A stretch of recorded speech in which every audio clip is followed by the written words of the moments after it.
নমস্কার, বাংলা হেলথ গাইডে আপনাদের স্বাগতম। গর্ভাবস্থায় মায়েদের শরীরে আয়রনের চাহিদা অনেক বেড়ে যায়। আয়রনের ঘাটতি হলে রক্তশূন্যতা, দুর্বলতা ও ক্লান্তি দেখা দিতে পারে।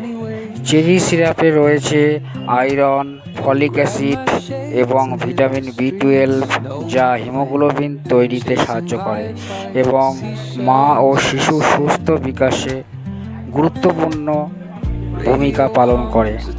ফলিক অ্যাসিড শিশুর মস্তিষ্ক ও স্নায়ুতন্ত্রের স্বাভাবিক বিকাশে সহায়তা করে।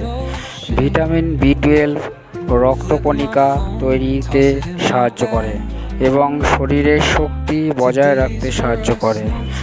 মনে রাখবেন, গর্ভাবস্থায় যে কোনো সাপ্লিমেন্ট চিকিৎসকের পরামর্শ অনুযায়ী সেবন করা উচিত। ভিডিওটি ভালো লাগলে সাবস্ক্রাইব করে পাশে থাকবেন। ধন্যবাদ।